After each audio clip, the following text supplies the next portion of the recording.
oceli z Moravy vítr vál. Z Kyjova vyšel v Bzenci domov dál. Čas psal jeho jméno do knih dnů. Petr Sova, muž z blesků a snů.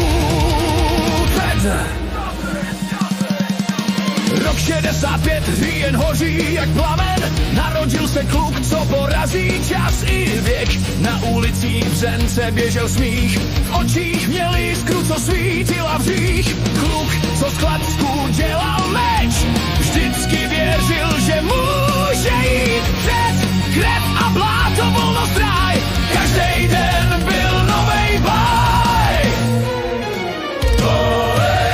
Petr Sova, král silných kasů, zvedni klíč a sní jak hrom z mraků.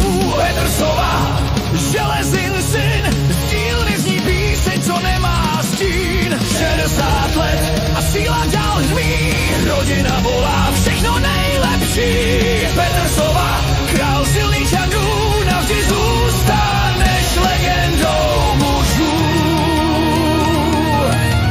Vyučen v oceli, mistr šroubů a snů. Motorům vládne jak král z plamených dnů. Každý stroj se klaní mu v tichu, když klíčem zvedá duši z popelu a říchu.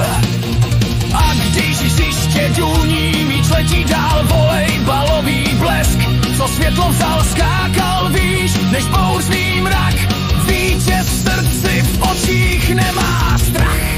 A v nebi svítí otec dál, zvěst mu kývne, že dobře stál. Synu, žij, tvůj čas je plný plamenů, já hlídám tě zvěst z nebeských haremů. Petr Sova, král silných snů, ocelí psaný, vládce dnů. Petr Sova, srdce z ohně, síla i klid, co nikdy nehuhne. Zvedni pohár, nebe hřmí, všichni křičí všechno nejlepší. Petr Sova, král silných čadů, navždy zůstaneš legendou mužů. Se syny pod kapotou svit, šrouby zpívaj, čas chce pít. V každé práci jiskra hřeje, co spraví, to už je věčné. Zlaté ruce, pevný hlas, kučil táta, na všechno je čas. Na světě pár chlapů je, ale Sova, ten to rozjede.